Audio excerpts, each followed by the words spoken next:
Hello, and welcome to Chin Hairs and F-Bombs Conversations with Girlfriends. This is your gal pal Sal, and today I am speaking with my friend Felicity about finding a therapist. I wanted to start by talking about this podcast, introduce what we do here. Chin Hairs and F-Bombs is me chatting with a girlfriend about something we find important. And it was born out of conversations that I've had with girlfriends over lunch and walks and coffee. And just when you have that moment when you really connect with a friend over something that you have like a shared experience about, and that feeling of being understood. And sometimes maybe you've never talked to anybody about that thing before, and you realize that you're not an island. I love that. That's why I started this podcast. And I like it to feel like someone is just listening to two girlfriends talk. So that's what we're doing here today. It's just two girlfriends sitting in the lady lounge chatting. We'll do some introductions. I am SallyAnn Gray. I am a writer living in Maine with my family, my partner, and my two children. Oh my God. In 1 month, I will have two teenagers. Oh my gosh. Oh, I don't know how this happened. I did not approve this. So that's who I am. Felicity, hi, welcome. Hi, thank you. Who are you? I'm Felicity Colangelo, and I'm a mental health therapist here in Portland, Maine. I actually see folks all over Maine. And I live with my partner and two children and two dogs and lizard. Do you still have a turtle? No turtles. We used to have a lot of turtles, but we moved on to lizards now. Felicity and I know each other because our kids were in the same Spanish immersion program for 6 solid years. Yep, same class. Yeah, and now they're in middle school together, and who knows if they even see each other on a daily basis. But they used to see each other every day. Yes, like family. Yeah, that was so true. So Felicity and I got to know each other over the years.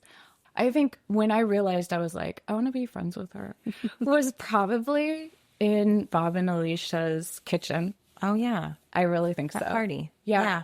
I remember being enamored with you, too. Aww. Yes. Yeah, I remember like kind of learning a backstory about you, and I was like, oh, that's interesting. And chatting with you. And frankly, I love therapists. So I already had an end. Yes. I have no idea how to tell someone when I meet them if they're a therapist that I like therapists. Like, I don't know how to say that. They're like, oh, are you a therapist? When I get excited, and I'm like, no, I just like mental health. Yeah. Like, I don't know how to answer this. That's lovely. It's so accepting. I like normalizing talking about mental health. One of my dear friends, Lynn, who's been on the podcast a couple times, when I realized I wanted to be friends with her was when she nonchalant mentioned just coming from therapy. Mm-hmm. She was like, I was at the grocery store. Right. Like, I just do this. Yeah. And I was like, yeah, like you're in. Maybe you'll understand. We have an understanding already. Yeah. Yeah. Just that someone would be so open, not full of shame about therapy, because going to therapy doesn't mean that you're messed up. Going to therapy means that you want to do better, feel better. Yeah. Yes. Mm-hmm. It's like going to the gym. Yeah. It's not a bad thing. It's like having a trainer for your mental health. Exactly. Yeah. Yep. Okay. I guess we did the intro stuff. Let's talk about finding a therapist. Yeah. The reason why I decided this might be a good topic is because I was talking to a good friend, and she's a grown-ass adult in her 40s, had never seen a therapist, and needed to find a therapist and did not know how to go about it. Yeah. And I've heard that so many times. It's super common. Yeah. It's daunting. Yeah. It's a daunting process. But even before you make any calls, there's a lot of friction. Yep. That a lot of people don't even get to the point of searching because they think that there's maybe shame in finding a therapist. Right. There's so many reasons. It's also hard for people who work a 9-to-5 job to go to therapy because it's an hour out of your day, and that's longer than a lunch hour. And But there's truly still some kind of, I don't want to talk about it, about finding a therapist or going to therapy or whatever. And I think that's really unfortunate. For sure. Yeah. And then when people do finally get there, hopefully if they do, then there's that feeling of why didn't I do this sooner? Hopefully, Because once you yeah. get into it and you know how it feels, there's all the unknowns before you actually get there. And that a lot of that is what holds people back is the unknowns. And the unknowns are filled in with what you've heard or what you've been told about who goes to therapy, about what it's going to be like. And so the unknowns get filled in with all of that. Yeah. That isn't necessarily. Well, and sometimes bad stories. Yeah. So I had my eye doctor said this to me the other day, and I promise this, it can be related. We were talking about going to progressive eyeglasses, and that I've heard so many people talk about that it's hard. And she looked at me and she said, it's a small minority that it's hard for, but they're the only ones you hear from. And so you think that it's hard for everybody, but everybody else that doesn't have a hard time transitioning to progressives, they don't say anything. And I was like, okay, billionaire, like good point. Yeah. It's the loud minority. That's something we know about in the political. In general. Yeah. Across the board. Yeah. But that applies to a lot of things. Yes. It applies to therapy. For sure. Because maybe you've heard some horror stories. And so, yeah, your brain does go on this journey of this is hard, or there are bad people, or all kinds of things. It's too expensive, all kinds of things that they're filling in blanks. Not good information, like maybe not whole information. Exactly. So a lot of people find it hard to just start. I feel really adept at finding therapists because I have done it 7 times. I've had practitioners close their practice or die, or I couldn't afford them anymore. And so I've had 6 great therapists. The first one I literally can't remember. So maybe they were fine, but if I can't remember them, maybe they weren't. But I have had good luck, but I've had to do it a lot of times. Yeah. So my route has been to, and I know a lot of people start out on their insurance website. Yep.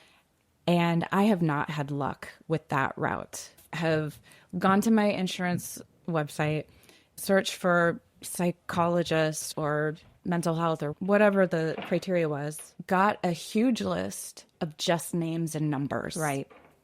And Not enough information. not enough information. Right. Yeah. And one time that was the avenue I went down, I started calling and all of them were not accepting patients.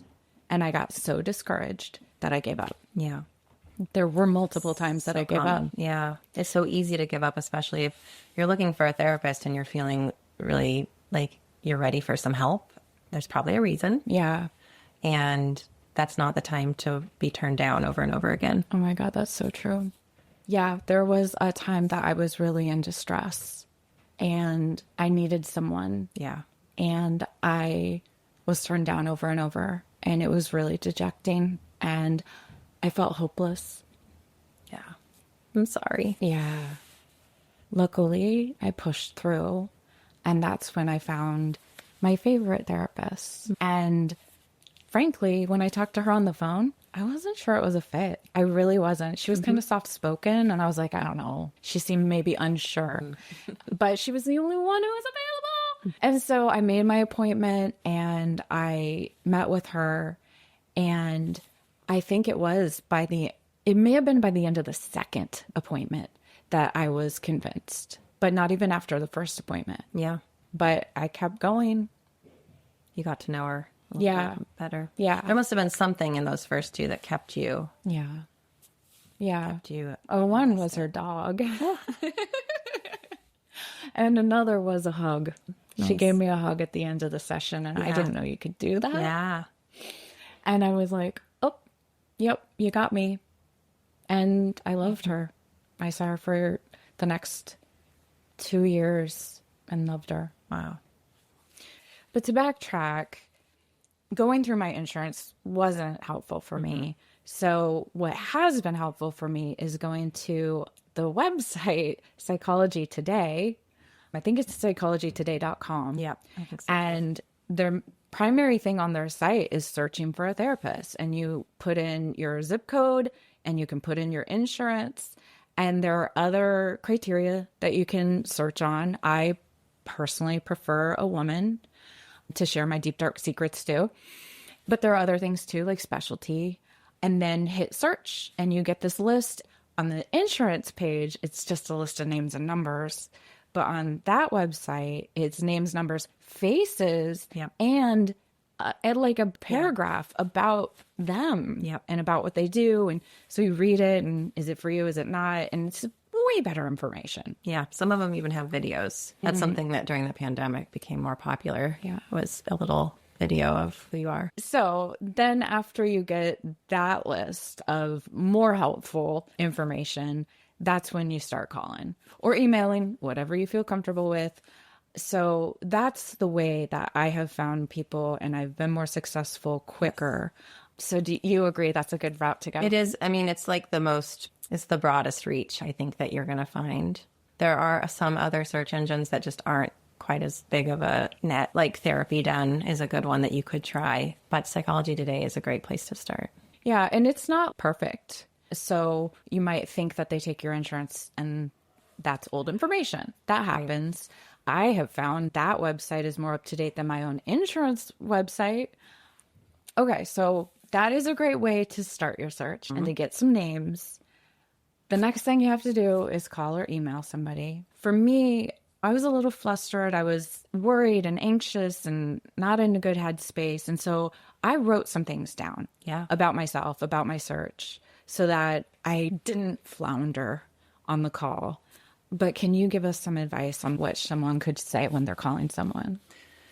Yeah, so I actually recommend doing both if possible, calling and emailing. And that's just because therapists are very busy and often can't find time to call back quickly. So you're more likely to get a response via email, and that response could be like, hey, I have time to talk later this week. So you can still have that phone call. A lot of therapists offer free consultations, which is really wonderful. If you're only leaving a voicemail, at least leave your email address so that they can get back to you that way. Because therapists during business hours are often in session. And so by the time they have time to call, it might be 7, 8 o'clock at night. And that feels not the best for calling people back. And then as far as what you say, I think as much information as you're comfortable leaving with someone you don't know, which is not always easy. But therapists are humans, and they love working with people who they feel like they're going to be a good fit with, that they're going to be able to support. They have knowledge about what you're going through. And some therapists have really broad knowledge, and some therapists have more kind of niche areas that they really focus on. And so giving them a bit of context about what you're looking for can help them go, oh, yeah, I would be a good fit for you before they even call you back. And that can be helpful because if a therapist is super busy and they don't have a lot of space, and they may be dragging their feet on opening up space, and they hear you and they're like, oh, that would be a really great fit. I would love to work with that person. You may get a phone call back sooner. So it really is helpful to just and it doesn't have to be specific. It can be like, hey, I'm having a conflict in a close relationship, or really struggling to get out of bed in the morning. Can just be as detailed or as broad as you feel comfortable leaving. A little bit about what you're looking for. And you may not know what you're looking for, but a little bit of what you're going through is really helpful. Cool. Yeah, I like that idea of emailing because that's asynchronous. That way you can do it whenever you want as the patient, and the therapist can get back when it's convenient for them, and then have a phone call to chat. Yep. That's a good idea. It's really helpful. Something else that I ran into when I was talking to people and looking for therapists was sometimes they would be like, I'm not accepting patients right now, but I know someone who is. Right. And then they refer. And that's really helpful. Yeah. So mentioning that, I think if you're reaching out, say, if you don't have space, could you please give me some names of people that you think might be a good fit or you think might have openings? Yeah. And hopefully they have a network of therapists and be a lot quicker than you going back to the search engine again and doing it all over again. Yeah.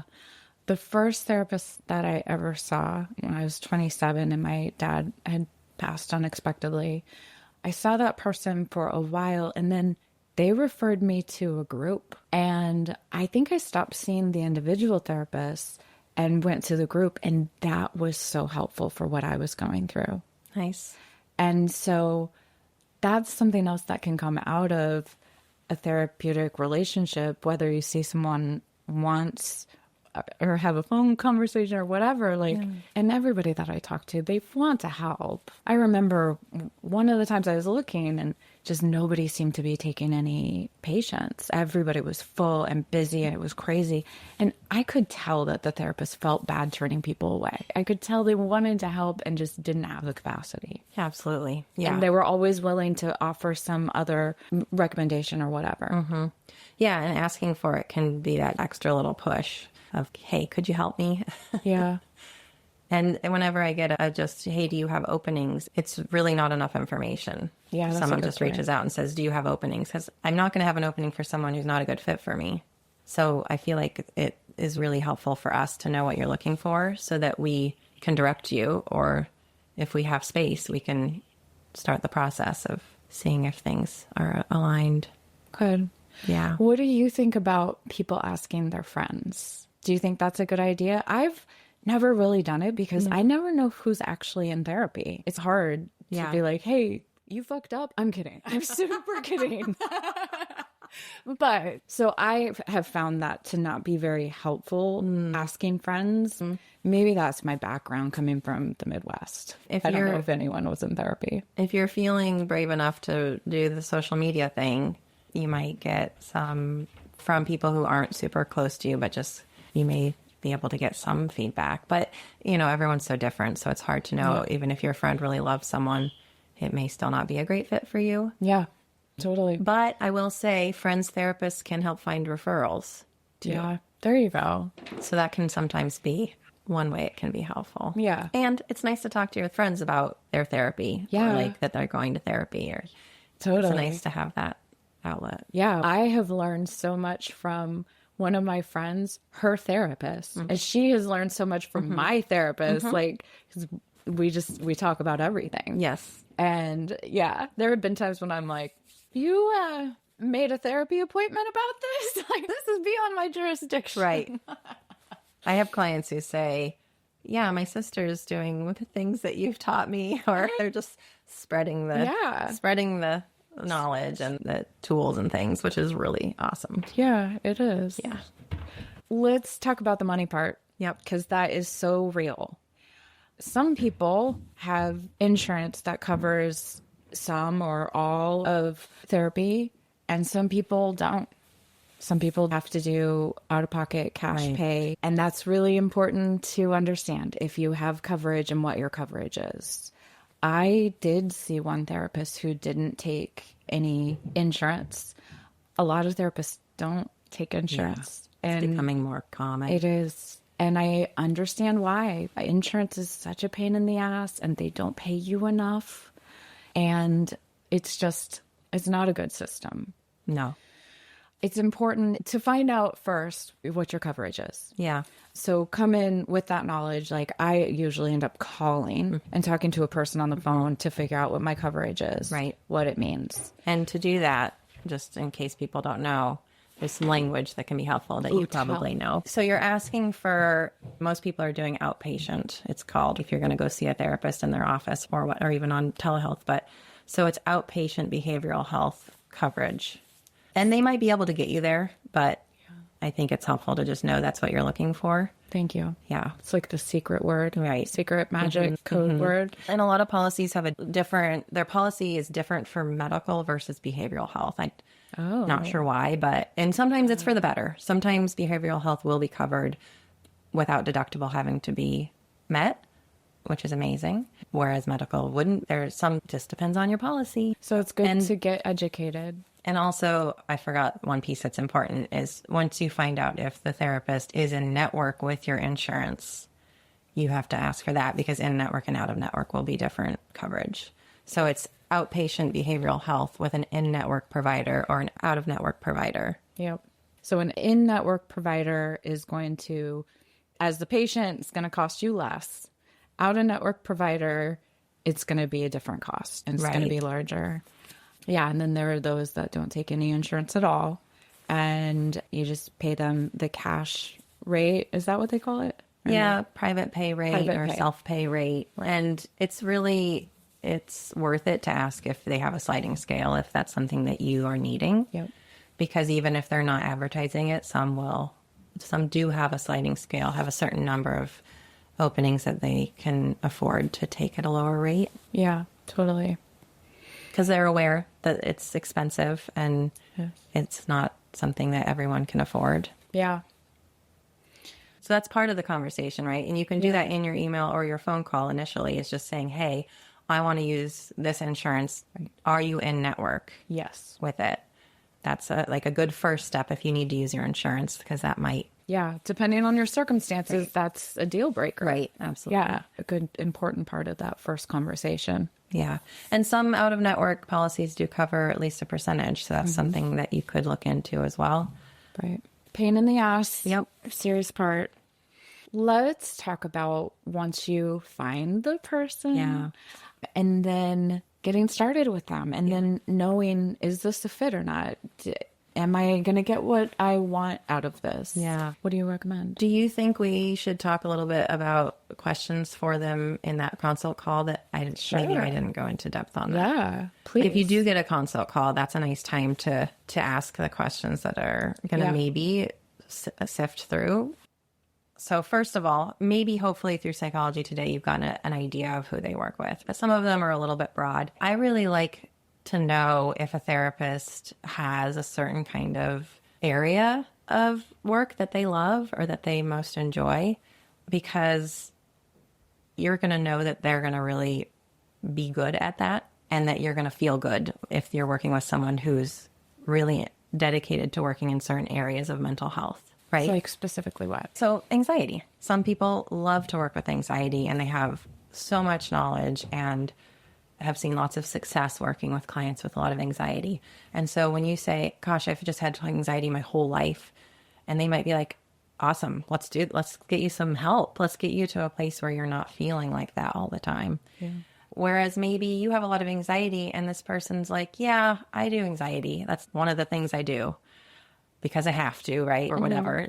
But maybe it's not their passion. And it doesn't have to be someone's passion. There are lots of therapists that do very broad work who really love everything. So this isn't an all or nothing situation, but I think it's nice when someone asks me like, hey, what do you love working with? And for me, I love working with trauma and anxiety and anything perinatal, because that's my specialty. But within perinatal, I love working with trauma and anxiety, specifically related to like the long history of women being forced into perfectionism and trying to do it all. Because working with perinatal population, what I'm seeing is a lot of women who've white knuckled it and found success. Lots of like super successful women that then have a child and it all falls apart because kind of everything that has helped them white knuckle it through does not work anymore. And so that's a piece I love, is to help empower women to kind of putting a whole new set of expectations on themselves, or not take them off mostly. Take off the expectations, but change their framework of what it is to be you, like in the world. Yeah. And then trauma, of course, like is a major disruptor to everything, mental health. So if someone were to ask me, I'd kind of give them that. And that's a lot of who comes to me. So that's awesome. I think that it's nice because then you can hear your therapist say, hey, I work with a lot of people who are like you. I work with a lot of people who've come to me with very similar things. I get so many people in front of me who think they're alone in it and have nobody else has ever experienced what they're experiencing, which creates so much shame and otherness and feeling isolated. And so that's like the first step of knowing that you have a good therapist, is hearing that your therapist understands and isn't scared by what you're going through. Yeah. So even in that first consult call, I think you can get there a little bit. You can say, hey, what types of people or what kinds of things do you work with? Because you're going to hear what they mostly are doing. I think that's what helped me know that my favorite therapist was a match, was I felt deeply understood. Yeah. Number one important, actually. Yeah. That she said some things to me even early on normalizing some things for me that I did not know were normal, and a relief around that, of thinking that I was Yeah. alone, that I was the only person who had ever felt something. And when you feel that way, you don't talk about it. And that develops shame, deep Right. shame. And that is this vicious cycle. One of the times that I was looking for a therapist, I was specifically looking for a therapist who did EMDR. And so that was an important part of my search. EMDR, and I was also interested in internal family systems. And so that time around, that's who I found. I found someone who specialized in those two things, and it was a great fit for me at that time. That was the one who didn't take insurance, and I was at a job and an income where that was possible. Yeah. And then it wasn't after a while, but it was great when we were together. Yeah. And that actually brings up just transitioning in and out of therapy can be hard, and it That's can be so outside real. of our control sometimes, which is hard. And hopefully it's a conversation to be had between a therapist and a client about how endings, even if you're not even close to thinking you're going to end, but just how endings should look if possible. Yeah. Because so many people haven't experienced healthy endings in relationships that feel good. But this is actually a great opportunity in therapy to do that. It's like practice. Yes. Doing it in a grown-up way. That's true. Yeah. So isn't there a name for it? It's termination. It is, which is a terrible word. Oh, that's so true. Like, why do we do that? Oh my God.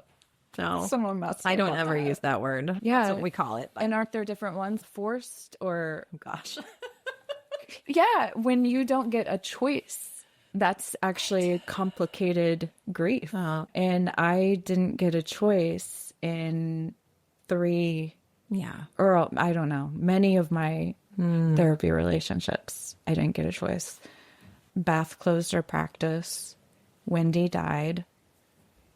Dr. Joe retired.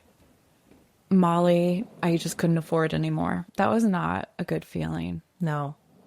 It It's a feels like loss. abandonment. Yeah, it does. It is loss. Yep. And then you're left with that work to be done. Without someone to talk to Right. about it. Yeah. When my therapist died, I lost the person I would have Right. Gone grieved. to. Yeah. I don't recommend that, by the No. way. Okay, we talked a little bit about how you know if it's a fit. I said if you feel understood. Understood. That was so Yep. important to me.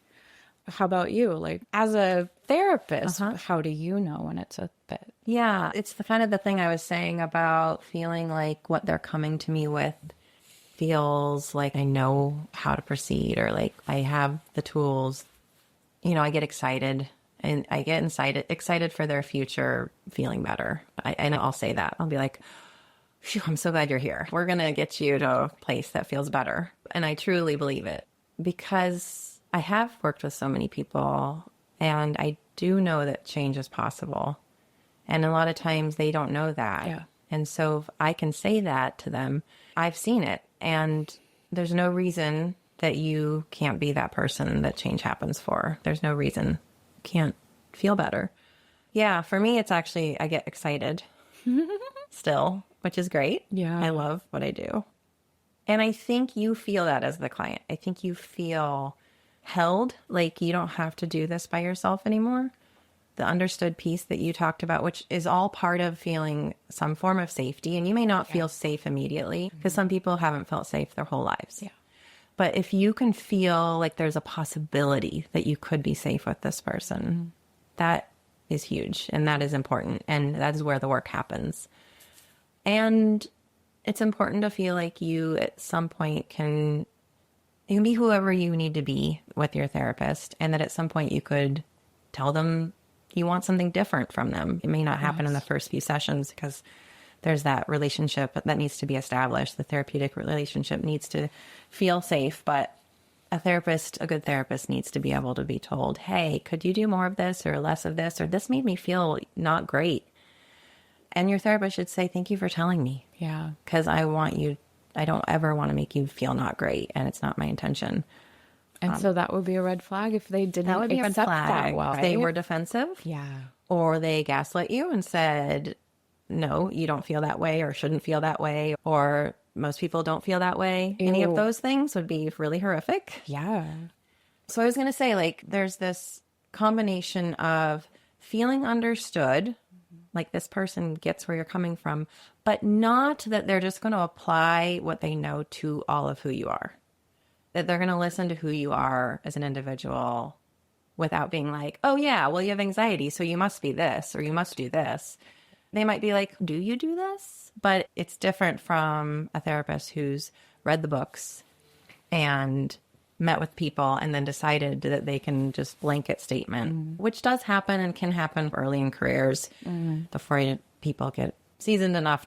It's really important that you're listening to the details of every individual person's life. And then what works for one person doesn't always work for another person. So it's looking for that combination of like, oh, you get me. And you're not just telling me who I am based on what you know. Yeah. For me, it would be a red flag if the therapist talked more than me. Mm-hmm. I don't know. I think some people might think that in therapy, like you're getting advice. And I will ask for advice sometimes, not always. Sometimes I do, for sure. But I do most of the talking. Yeah. And I'm a really self-directed person. Like, I'm a great therapy client. I usually come in knowing what I want to talk about, and I do most of the talking. And I'm a verbal processor, and therapy is a lot of processing time for me. Like, it's this contained time focused on just what I want to talk about. And that's what it should be. It's all about you. It's just if you went to any other medical provider and you're like, my arm hurts, could we talk about that? You wouldn't want the provider to be like, one time my arm hurt and let me just tell you about that. The arm is made up of Right. the hip bone. Nope, that's not. How about your leg? How's your leg doing? Yeah. Yeah, absolutely. Should feel like you can come in and be the center. There are people who aren't like you who feel pretty overwhelmed by the possibility that they might have to talk for an hour. That's very terrifying to them. Sure, that could be. And so if you are that person, I think just like saying, I need someone who's a little directive or who can ask me questions, who can be curious about what's going on with me and can kind of lead it. And that can be differences in approaches for therapists. Some people are more directive and some people are more of the reflective only. And then some people are a combination of the two. So it could be a good question. If you are a person who really needs a therapist who's going to pull things out of you, I would ask if that's something they're comfortable with. If you're someone who doesn't want a lot of interruption and just wants, if you want to be able to do your processing and then have them like insightfully reflect or guide you, that would be a great thing to ask about for sure. Yeah. So something that I would recommend to somebody who's looking for a therapist, hasn't done it before, is to give the person a chance. Like if you book an appointment, they're available, they're covered by your insurance, or you can afford them, whatever, your criteria is, and you have that appointment, go to the first appointment and tell yourself, I don't have to ever come back here. For sure. I think there's such a freedom in telling yourself, I don't ever have to come back here, or maybe I'll give it 2 times or whatever. And I did that with my therapist, Wendy. And I was like, I'm going to go because she can see me and I need to, but I don't know if it's a fit, and give myself the freedom to decide. Yep. And I think that's really helpful. Because especially if you've never been in therapy before, just going to one appointment sounds scary and overwhelming. Yes. So to be like, I have to be certain it's a perfect fit from minute 4 is like insane.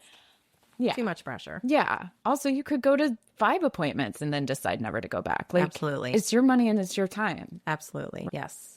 So tell me how to break up with the therapist. That's a big scary one for people. Yeah. I was wondering, like, what's worse, breaking up with a hairstylist or breaking up with a therapist? Oh, that's a good question. I don't know. I think it might be a hairstylist. I think so too. Yeah. Hopefully the therapist is not going to be taking it personally. And I love to hear that from you because, yes, you have helped me understand much more. This isn't personal. No. it feels very personal because as a patient, I'm telling you all my secrets Right. or whatever. I'm telling you all my heart. Yeah. And so that's very personal. Yep. And so it feels something to be like, I don't want to see you anymore. Yep. So tell me how to feel about that. Yeah. Well, it is not your job to feel anything about the therapist's feelings. Yep. I promise. Yeah. So even if the therapist is hurt, not your problem. That's their problem. They need to go to therapy and get some support, or get to go to their supervisor if they have one and get some support around it, because on both sides it's hard enough. Then you can't take things personally. But also, as a therapist, we want you to feel like it's what you want right now. So even if we might work well together and you might have gotten a lot from me, if you're my client, there may come a time where you need to move on to do something else, and that I'm not the right person for that. I would be the person that says, hey, you want to go move on and work with someone else? Have you ever done that? I have. Cool. And if your therapist says that, they're not breaking up with you because they think that you are not worth seeing or that they don't like working with you. That is not the reason. It is that we truly can see where maybe we have hit the end of our line of expertise, or that maybe you just in this moment need somebody else. I think it's maybe rare to stay with the same person. If you're staying with the same therapist for a really long time, that therapist has got a really holistic capacity. That's unique because you're growing and growing. Yeah, and there are so, chapters to our lives. Yeah. and it is actually common to move through. I'm sorry to hear that you've had to go through so many because it wasn't your choice. You weren't like, I've done my work. Thank you. Yeah. I'll move on. I didn't get a diploma or anything. No. So yeah, breaking up with a therapist is what's best for them. 100% what's best for them. Yeah. Even if they have feelings about it. Because we don't want to work with people who aren't feeling like they're getting what they need out of the sessions. That's not going to feel good to either party. And I think that both people feel it usually when that's happening. And it's okay. It's so okay to not be a good fit. It doesn't mean that the therapist isn't a good therapist. It doesn't mean that the client's not a good person, a good client. Like, you can just say, I feel like I need to move in a different direction right now. You can let them know that whatever you feel like they've done that has been supportive is always really nice to hear. Like, hey, thanks for supporting me in this area, and I'd like to move on and do this. You don't have to give that much information if you don't want to. True. You can just say, I'm moving in another direction. Most therapists, if you give them a chance, will want to just say, have a nice goodbye. Like I said, like that transition piece can be really nice. So I know that feels a little scary for people, but it is a nice part of the process to be able to end and say, hey, this is the work we've done. Lovely to work with you, and give a nice goodbye. Yeah. But if you feel like the relationship has never been what you've wanted, or maybe you've only gone to 2 sessions, that's not going to be necessary. Just an email is great. An email is great. That's a good point. Yeah, it's such good practice for like how to have a conversation, which can be interpreted as a hard conversation, but it's a necessary conversation. Yeah. I remember a friend of mine, she kept canceling her therapy appointments and kicking it down the road. And I could tell in our conversations, they had reached the end of their relationship, that she had gotten help from the therapist in the beginning and it was good and helpful. And at this point in her life, it wasn't the type of therapy that she was looking for. And she actually had a different therapist, but she hadn't broke up with the other one because she didn't want to. I'm sorry she had that much stress about it. That's a good point. Yeah. That by not doing it, how much do we know this about life? Is that when there's something we don't want to do, the longer we put it off, the bigger and worse it gets. True with so many things, including breaking up with your therapist. Yeah. Fucking do it. Just do it. Rip off the Band-Aid and freaking do it, right? Yes, and I would say most therapists would celebrate. Yeah. You would celebrate that. I have written back to clients and said, I'm so glad that you're taking care of you. That's how we feel. We want you to do what's best for you. And sometimes, you could even get a referral from your therapist for someone else, which I know sounds pretty wild. That sounds crazy. Yeah. That's so grown up, though. That makes my heart happy. It is so mature. It's unfortunate that we feel like a therapist needs to be a good fit for everyone or vice versa. Like, it just isn't true. That's crazy. Yeah. But I think it's been established because of the medical field. It's like you're not expected to find a doctor that you jive with. You're just expected to have a doctor. Or like have a dentist. It's nice when you have a great fit, but it's not necessary. Sometimes you can't find one. So you have to settle for whatever you get. Yes. And we don't want you to have to do that in therapy if we can avoid it, because that relationship is so vulnerable and you really do need someone that you feel good with. Yep. So I said feeling understood, and you said it too in different words, but feeling comfortable. And you're right. Some people have had their guard up their whole life, and that's going to be really hard. Yeah. But feeling comfortable and safe to be vulnerable and honest. I don't understand people who lie during therapy. Oh, gosh. That's weird. I'm allergic to telling lies personally, so that's just not my jam. No, me neither. But some people aren't fully honest with their therapist. For sure. You're not going to get very far. But that's why it's so important to find someone who you feel like will hold all of that for you. And if you are feeling judged, that's not a good sign. If you are feeling judged and the therapist isn't outwardly judging you, then that's an internal thing and hopefully can be brought up. Yeah, like, that's an opportunity to say it. I'm afraid to say this to you because I'm afraid that you're going to think differently of me. Mm-hmm. And hopefully they would tell you that's not the case and that's not what this is. Right. And anything you say here is going to be accepted. Right.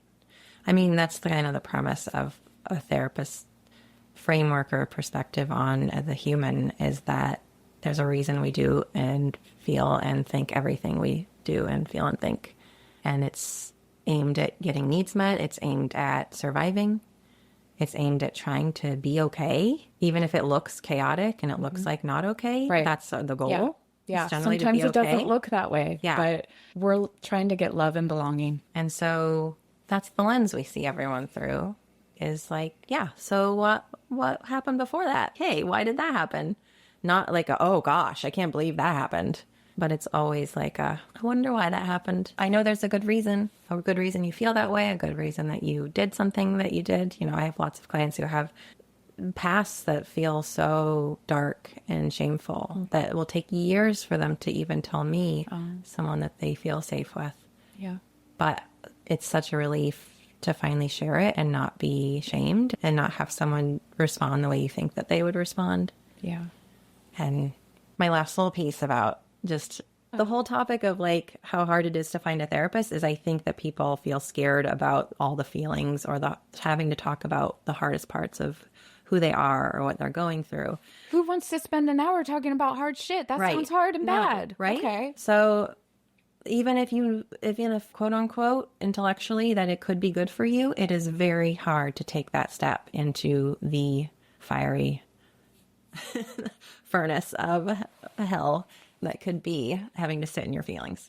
So what I always say is, if you've been feeling like this for a while and you've done the things you can do to help yourself feel better and you're not feeling better, then you're in a position where you're kind of guaranteed to feel this way regardless. Like, the suffering is guaranteed right now where you're at, whereas at least going to therapy is a possibility of feeling better. And a possibility of some relief from what many people feel is trapped or like imprisoned, stuck with whatever they have going on, because we can't be expected to do it ourselves. Yeah. Like, most of us don't know. If we could, we would have. Exactly. Yes. So there's a lot of thinking of like, oh, I'll just X, Y, or Z and then I'll feel better. But what I find is that X, Y, and Z don't work, or there's a reason you're not doing X, Y, and Z, or combination of those things, or maybe you're just not meant to go through hard things by yourself all the time. That sounds so true. Right? Yeah. Is that everything you wanted to cover? I was thinking, like, what does good therapy feel like? Yeah. And so I have been in therapy for like 12 years straight. I love therapy. And like I said, therapy gives me an opportunity to process. And I greatly appreciate a unbiased third party. Yes. I want cheerleaders. I want support from my friends. I also want an objective third party giving me reality. Right. I do really greatly appreciate that. And I greatly appreciate a professional who knows what the fuck they're doing. I am not a professional. Well, at this point. I know. So those are some of the reasons why I like therapy. Also, I've learned so much about myself and I understand myself so much better in a really good way. Yeah. And it took my first therapist, I think what I primarily got out of the year and a half that we saw each other was finally acknowledging that my childhood wasn't that great. Yeah. And getting comfortable with the word trauma. That was our work. Yeah. I didn't know that. Every therapist that I've seen, I've gotten something different from. And it's been what I needed at that time. That's good. That's good therapy. And it means that you knew what you were looking for, even if you couldn't put words to it. Oh, yeah. And I probably couldn't put words to it. The closest I ever came to knowing what I wanted in therapy was when I was like, I want to see someone who does EMDR. Yeah. That was clear. Yeah. That was for sure. Because you'd already just I had already trauma. Yes. And I had already had a therapist with whom I did EMDR. Yeah. And so I was looking to continue that work. And I had learned about internal family systems and was like, I want to do that. Sounds cool. Let's do that. Yeah. But all the other times I was just like, help, please. Right. Yeah. And kept myself open to possibilities and found great helpers. I found great help. That's wonderful. Yeah. Good job. Thanks. Yeah. Because you're the one that decided to stick with these people or felt what you needed to feel and listened to that in those situations. The relationship that you're actually in there to work on is your relationship with yourself. Even if you have conflict with other people or have social anxiety or any of those things, like the actual work is learning who you are and how to be in relationship with yourself in a really healthy way. And oftentimes there are some roadblocks there because of how other people have treated us. That's our modeling for how we treat ourselves. Yeah. So we got to do some unlearning sometimes. Oh, yeah. And forgiveness. Yep. And that isn't easy work. No. And that's one of the reasons why people avoid therapy. It is hard work. It's hard work. It's valuable. I'm so much better off since I started therapy. I think it's too bad that we think we have to be destitute to pursue therapy. I really hate that we feel like to pursue couples therapy, we have to be on the brink of divorce or whatever. I think that's really a shame. It is. Come on. Couples therapy is about learning how to be in a partnership and communicate with each other, according to me, not a therapist. Anyway, but all of us could use that. You don't need to be on the brink of a breakup for that. No. Oh, hate that. And why do we expect ourselves to know how to navigate all of the things that come up when two humans with different backgrounds are trying to come together and work together? And especially if children are involved, that's a whole nother unknown. Yeah. That then they have to learn how to be in multiple relationships. And how are we supposed to know how to do all of that? Especially when healthy relationships weren't modeled for us. Yeah. And we might know we don't want to do it that way, but how do we do it then? Oh my gosh. We know what we don't want, but we do not know what we do want. Yes. There is so much gray area between those. Yeah. That's really hard. And your therapist isn't going to know what you want either, but it's a nice space to talk about it and figure it out together. Yeah. I thought of something. We were going to talk about diagnosis. Yes. So, Felicity, tell us this magic information that I've been in therapy for 12 years, but I only recently learned that to have insurance cover your therapy, you have to have a diagnosis. What the hell does that mean? Which does not mean that you have to have a diagnosis going into therapy. That is something that I've heard people struggle with. No, you do not. But what it does mean is that the therapist is going to have to give you a medical diagnosis because they have to essentially prove that your symptoms are worth, quote unquote, treating. Again, bullshit I'm rolling system. my eyes right now. Bullshit Yeah. system. The whole thing is bullshit. Yeah. The diagnostic manual is completely ineffective and does not even cover a majority of what people experience. It puts people in boxes. It's not super great. It's really important that you know this just because you will have a medical record that has a diagnosis on it. And so just some things to keep in mind. Some people don't want to use their insurance if they can afford not to. You have to sign a kind of a statement saying, I am giving permission to not use my insurance. Okay. Okay. You can do that and you can pay out of pocket. But otherwise, you can have a conversation with your therapist. Say, hey, what diagnosis are you thinking of giving me? And can you explain that diagnosis? Can you explain what that means and why you're giving it to me? And any questions you have about what that's going to mean for you. There are certain fields of work that it could be impactful for, like anything that's like sensitive, CIA, flying, things that like security clearance. Right, Stuff. exactly. So if you're in those fields, you may already know this, but it's worth knowing. And we generally, as therapists, try to be really ethical as we can about it. It just feels like we're really caught in a bad place because we have to give diagnoses. And essentially, insurance companies are predicting what you can do, like the treatment you can provide, which is really unethical because insurance companies don't know the mental health world. Right. They don't have the qualifications to tell how many sessions you are going to need to be feeling better. I don't even know that. That's insane. That stuff makes me crazy. One time I had an insurance company try not to pay for my antidepressant. Great. Because, do you know why? It was like a newer antidepressant. Therefore, it was very expensive. And they didn't want to cover it because they just didn't want to pay for it. Right. And they felt that I didn't meet the criteria for treatment-resistant depression. Right. And then my psychiatrist had to prove that I did. Yeah. And we jumped through all of these hoops. Yeah. And I was so lit on fire, angry that this insurance company, a capitalist system, was trying to tell my doctor and me what I should take. I was furious. I was like, do you want blood on your hands? Yes. Yeah. I don't have great feelings about insurance companies. They're not really trying to get us healthy. They're not. No, they're trying to make money. They are. And that makes me It's very good mad. for us to all know that and, Yes. and do what we can within the system that we are working. Yeah. And so to clarify, it's not the therapists who are like, I have to give you a diagnosis because I think you're messed up or blah, blah, blah. They legally have to do it for billing purposes. Yes.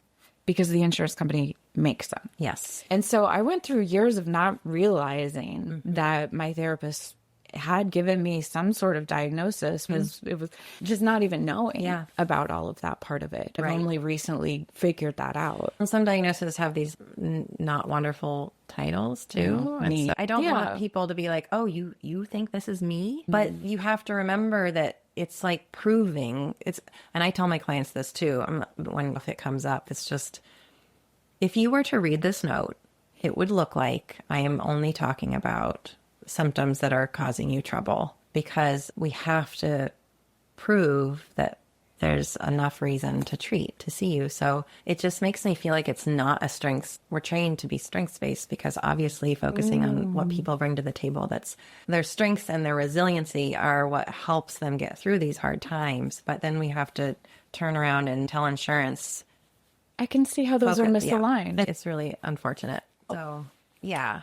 And just any of that, if your therapist, if you're talking about your diagnosis or your symptoms or any of that, just remember that's a piece of it. And it doesn't mean that's all of who you are or that's how your therapist sees you even. Thanks for saying that. Yeah. And sometimes getting a diagnosis is empowering. My ADHD diagnosis was a great relief. Yeah. That wasn't through my therapist. I'm just saying generally, it was such a relief to know that my brain literally works different instead of what my inner critic was telling me about why I couldn't do certain things like everyone else. And the shame release was huge. Yeah. And so there are times when a diagnosis is wonderful. Yes. and it can help you understand yourself better, and it can help you figure out what your next steps are.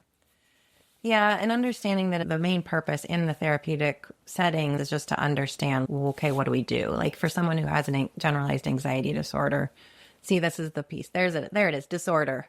That's what I was thinking of when I was like, the diagnoses aren't great. Like they don't sound great. I don't want to be told I have a disorder. It doesn't sound like very flexible. It sounds like you're just slapping a label on someone and like, well, you have a disorder, so... Generalized anxiety, that's the way you've been coping your whole life to survive. And so that diagnosis to me just means, oh, I know what to do. I know how to work with you. But the medical system has made us feel like if we have a diagnosis, then that's just something that's going to stick with us forever. Yeah. But really, it's just like how you've been adapting. And that's changeable in many cases. Mm-hmm. With the ADHD, super helpful for most people. I've absolutely had women in their like late 30s or 40s with a recent diagnosis of ADHD. And guess what the work we do is? It's going back over the whole life story with this new lens to take away the shame. I think I need to do that. Yeah. I recently reconsidered my middle school experience with that lens. Yes. And I was like, oh my God. I always felt like the dumbest smart girl. Yeah.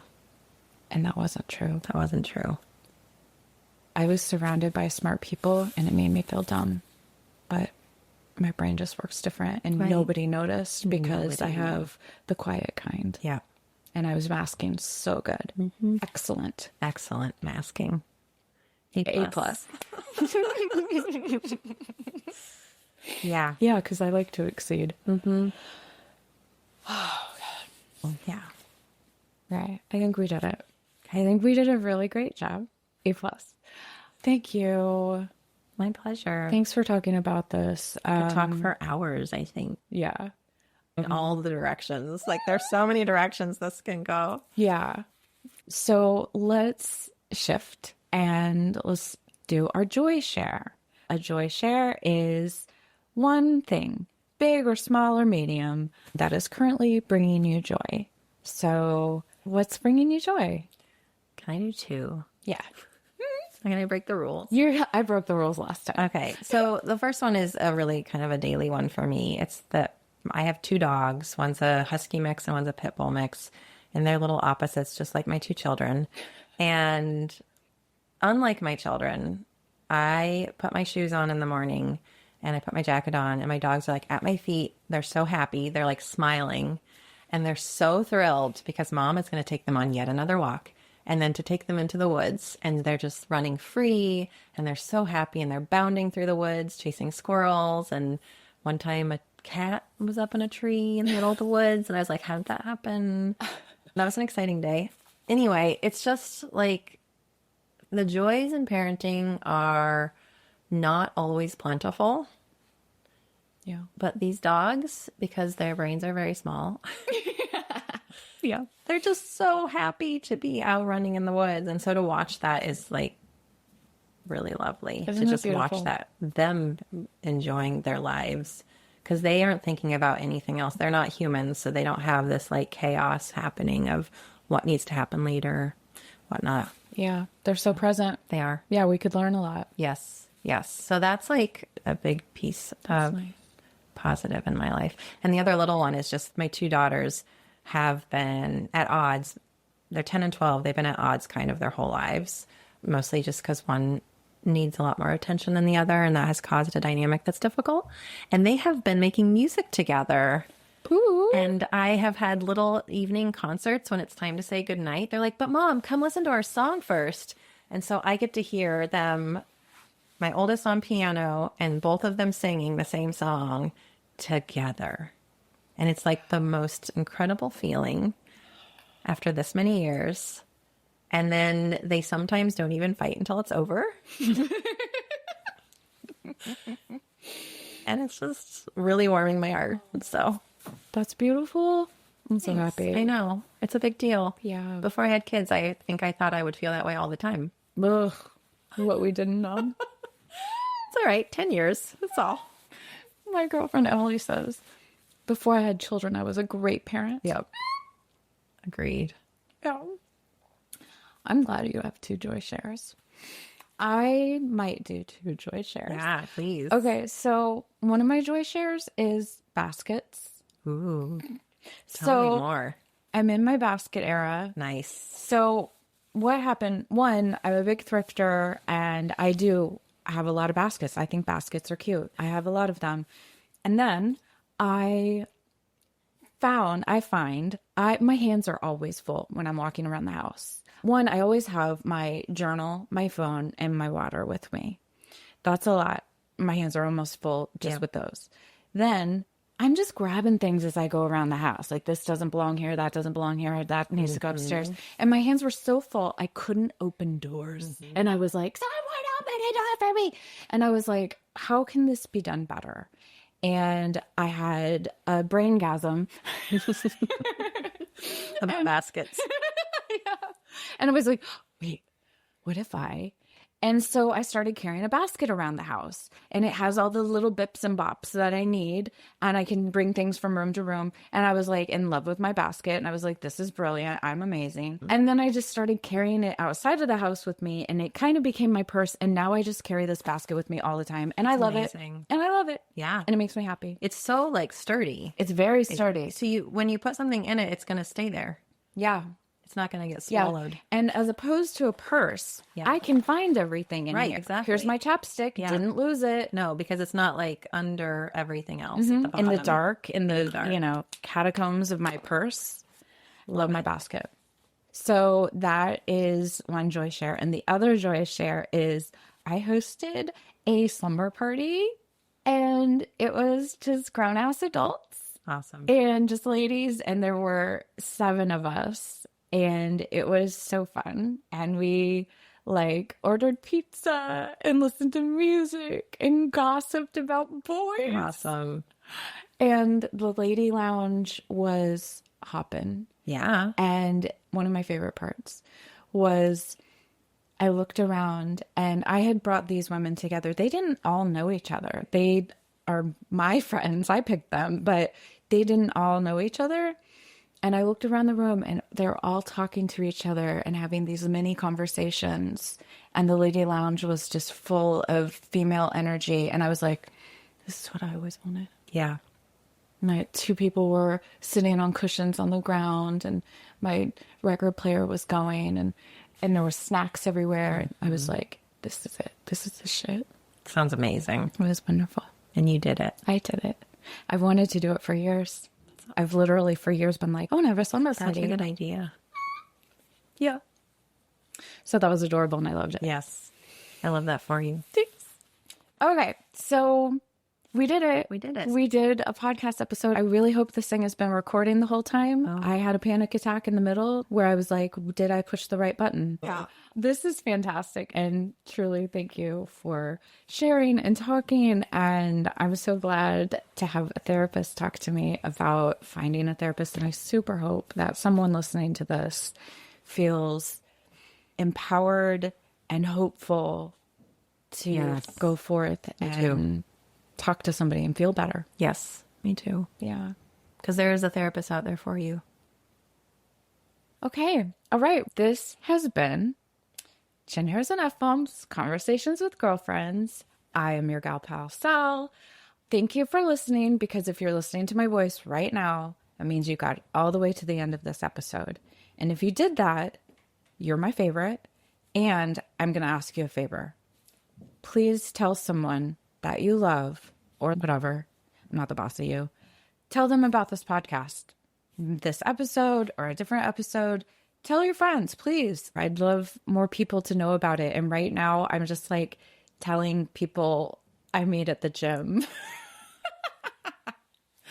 That's my request, is that if you're listening to this, please share this with a friend. That's it for today. And I'm all done talking now. So thank you for listening.